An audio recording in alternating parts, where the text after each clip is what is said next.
It's me, Lola, from the channel Young and Engaged plus Baby. Today, as you can tell from the title of this video, I'm going to be doing something called the controversial parent tag. I'm going to be reading everything off my phone, so excuse me if I'm just looking down. I'm just going to be reading it off of my phone. But here's a disclaimer. These are just my opinions. Please do not attack me for them. Everybody is entitled to their own opinion. I'd love for you to share your opinion, but please do not attack me or attack others if you decide to comment down in the comment section. So thank you guys, and I'm just going to jump right into it. Okay. The first one is, the topics are pro-life versus pro-choice. Now, I've always said that I'm completely pro-life. I believe that, you know, I feel like if you were given a kid, I feel like all kids are blessings. And I feel like if you were given a kid, even though it may have not been expected, I feel like kids are all blessings. And me personally, I would never have an abortion. But with that said, I am definitely pro-choice for other people. Now, for myself, I'm definitely pro-life. That's just how I am. If I'm the one who made the kid, I'm going to take that responsibility and take care of that child. But for other people, I definitely see why they would be pro-choice, because I feel like you do what you want with your body. Because there are people out there that, get raped, women who get raped, all these different types of situations, and I understand if you feel like abortion is what you want to do. I'm not saying I'd ever do that. I'd never get an abortion, but personally, me, I don't even think I could give a kid up for adoption, even if that was the kind of circumstance. But I definitely feel like adoption is definitely the better option, even in really tough circumstances. Like if you feel like you're just not ready to raise a child, you know, you can't do this, you know, that kind of thing. If you have something wrong financially, mentally, you know, physically, I feel like adoption is definitely going to be the best option for you. And because they do have closed adoption, open adoption, so I definitely think adoption would be good.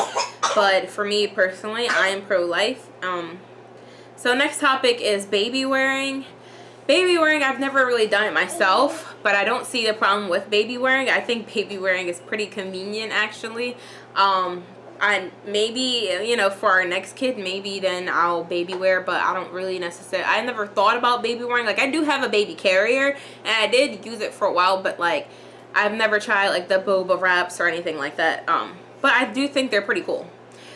Circumcision. I don't really know much about circumcision. I think we're gonna get our child circumcised. Me and Matt have never really talked about it. I know it's like removing the foreskin or something like that on a, you know. But I don't know. I guess we might do it. I'm guessing. I would have to read a little bit more on it. I'm not completely educated on the subject, so I can't really state my opinion if I don't really know much about it. So now, adoption.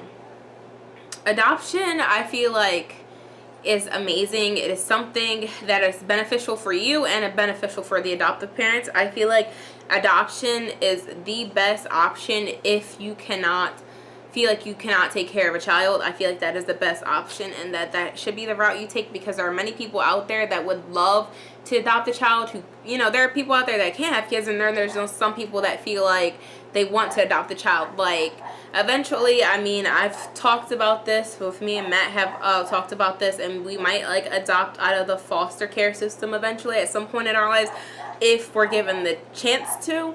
But I feel like adoption is a wonderful thing, and it can be a really beautiful thing. Baby piercing. I'm all for it. I don't see the big deal in baby piercing. I got Ryleigh's ears pierced when she was about like 6 months old, so I don't necessarily see the problem with it. I do understand some parents when they say that they don't want to do it, and that is your personal choice. Some parents want to wait till their child's older and make that own decision, and that's okay with me. I'm not going to bash you for that. That's your own opinion with your own child. Breast milk versus formula. We obviously did formula with Ryleigh, but I don't have a problem with like breastfeeding either. I don't have those type of issues.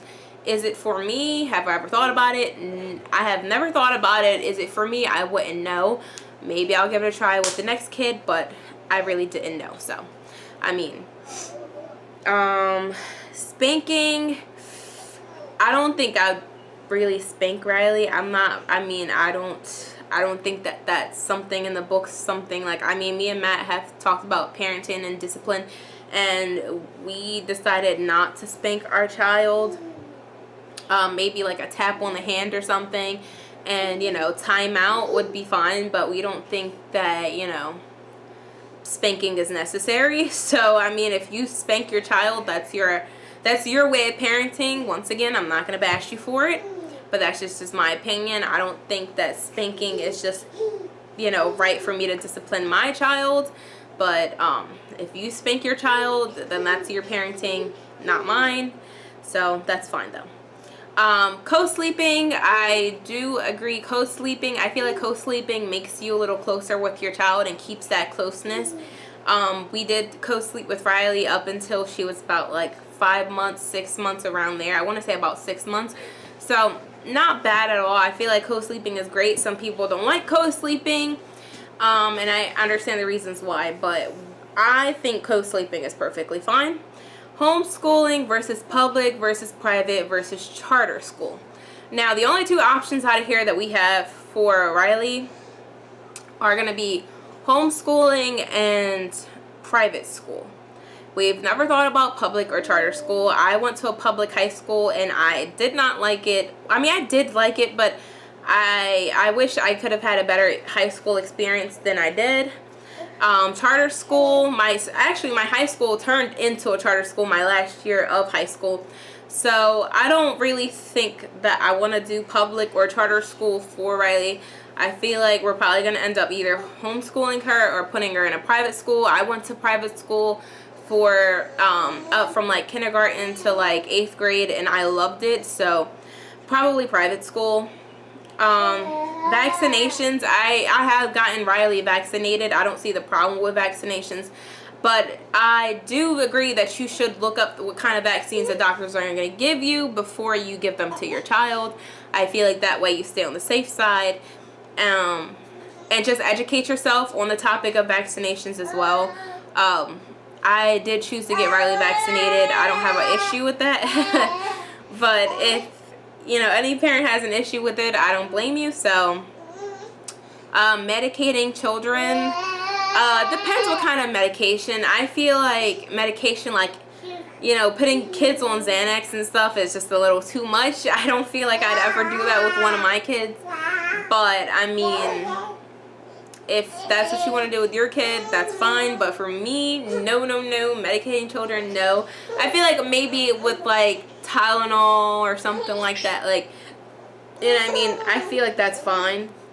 But if she were to end up having, like, anxiety or something like that in, like, the near future, like, depression as a teenager or something like that, I feel like I'd probably want to try out different options before I turn to, like, you know, medications. So, I mean, that's just my personal view on it. Cloth versus disposable diapers. At first, I decided to do disposable with Ryleigh. I never thought about cloth diapering.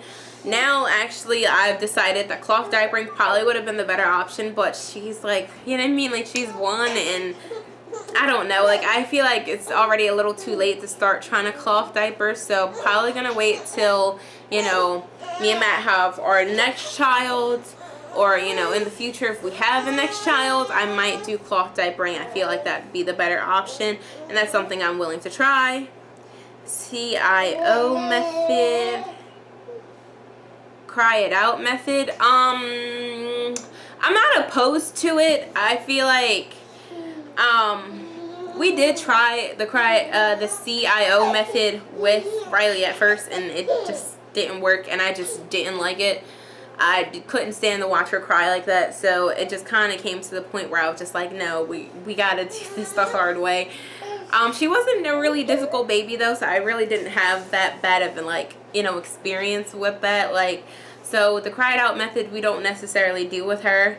If we just kind of like, when she falls asleep, she'll fall asleep. Obviously, we let her wear herself out, you know, in different ways, by like letting her play or something like that, and then let her feel like when she's ready to go to sleep, because she knows when she's tired. So when she's ready to go to sleep, she's ready to go to sleep, you know.